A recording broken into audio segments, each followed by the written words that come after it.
Stoic Strength, Unleashing the Timeless Wisdom of Epictetus. Chapter 1, Walking the Path. Epictetus, the Greek philosopher who was born a slave in the Roman Empire, became one of the most celebrated voices of ancient Stoicism. After gaining freedom, he taught that the truest liberty comes not from external circumstances, but from the clarity of an inner mind. In his famous discourses, he told his students, "First say to yourself, 'What is it I want?' and then do what is within my power." Epictetus lived his lessons every day in a small courtyard in Nicopolis. Although he had no wealth or titles, he cultivated an inner fortress that could resist any hardship. One day, a critic shouted at him from the street, "Your teachings are nonsense."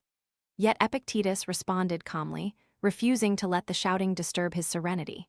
He demonstrated the core idea that our emotional response belongs to ourselves, not to those who provoked us. For anyone looking to find meaning in a fast-moving world, Epictetus shows that real motivation must arise from self-discipline rather than external praise or fear. Imagine facing a new project at work. Instead of worrying about how others will judge you, focus on what you can control: the quality of your preparation, your attitude, and your effort. Key takeaways. Freedom begins with understanding what you control. Adversity is a chance to prove your inner resilience. Start each day with a simple intention: what is within my power? Like this video if you're ready to walk your own path, share it with someone who needs courage, and subscribe for more Stoic guidance. Reflective question: when was the last time you chose to stay calm in the face of criticism?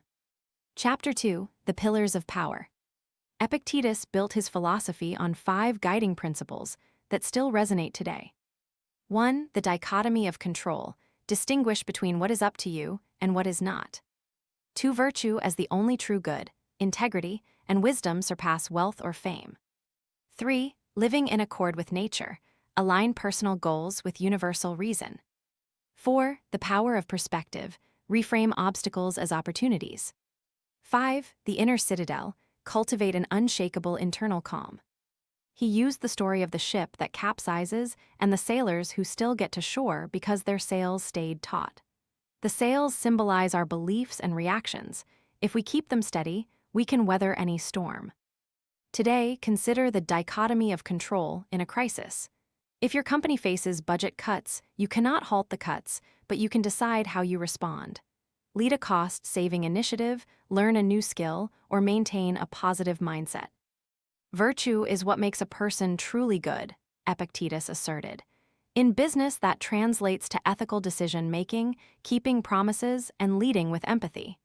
When a client requests a favor that risks your values, stick to your principles. By practicing living with nature, we set realistic goals. If your passion is to be a leader, seek knowledge and mentorship rather than chasing money alone. 3. Practical applications. Daily reflection.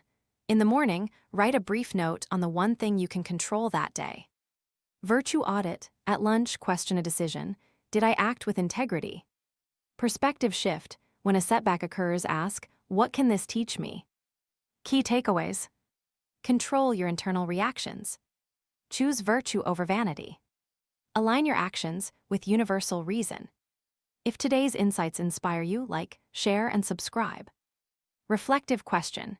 Which of Epictetus's principles feels most applicable to your daily challenges? Chapter 3, Living the Lesson.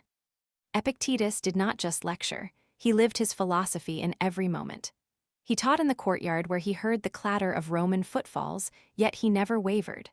When a Roman soldier demanded that he write a will in Roman law, Epictetus replied, "I can offer you the wisdom but not the law. You must decide your own path." He also demonstrated the inner citadel through self-discipline.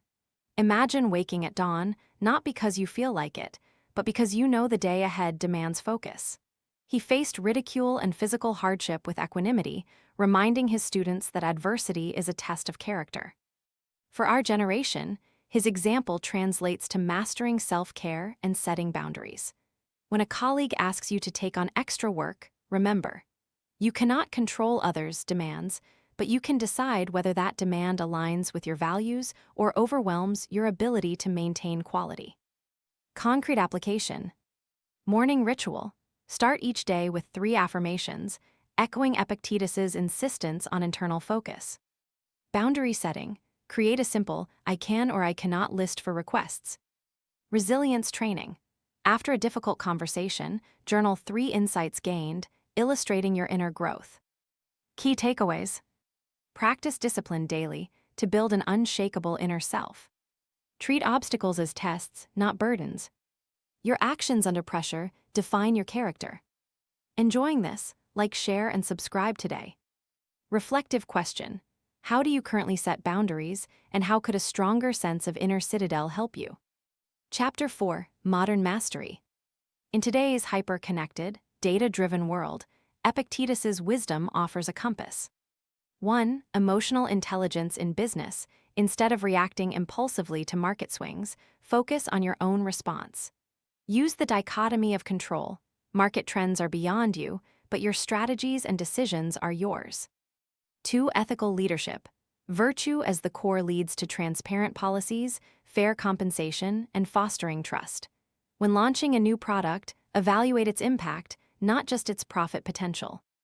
3. Personal growth plan. Align career objectives with the Stoic ideal of living with nature. Choose roles that develop inner virtues such as patience, courage, and wisdom rather than mere titles. Practical tools for today's professionals. Decision logs. Record the criteria you used, separating objective data from emotional bias. Ethics audits. Quarterly reviews of business practices for alignment with virtue. Growth calendars. Schedule quarterly virtue check-ins to assess alignment with values. Concrete today's example. A startup founder faces investor pressure to pivot quickly. Guided by the dichotomy of control, she could ask whether the pivot is driven by personal values and long-term integrity rather than the investor's appetite. Key takeaways. Let your internal compass guide external choices. Embed virtue into every facet of business operations. Consistently align action with internal values. If these strategies resonate, hit like, share, and subscribe for fresh Stoic inspiration. Reflective question. In what area of your career could a stronger focus on ethical virtue bring the most positive change? Chapter 5. The journey continues. Epictetus wrote, "It is impossible for a man to learn what he thinks he already knows." The act of learning itself is an ongoing quest, and the Stoic path is a daily practice. You have now seen the pillars, lived through examples, and mapped modern applications. The work is only just beginning. Tomorrow, choose to apply the dichotomy when deciding whether to accept an opportunity that promises wealth or one that fosters growth. Remember that virtue, not wealth, shapes lasting legacy. Summing up the path. Identify what lies within your control. Measure success by virtue, not accolades. Align everyday actions with universal reason. Keep a daily log of insights to cement growth. Call to action. If you find the power of Epictetus's insights illuminating, smash the like button, share your journey with a friend, and subscribe so we can continue exploring Stoic wisdom together. Key takeaways of the entire journey. True freedom is intellectual, not material. Our internal world is the single true good we can pursue. Stoic tools are practical for business, personal, and emotional arenas. The path to mastery is continual practice and reflection. Final reflective question. What one commitment can you make today to practice Epictetus's wisdom, ensuring your actions align with your deepest values?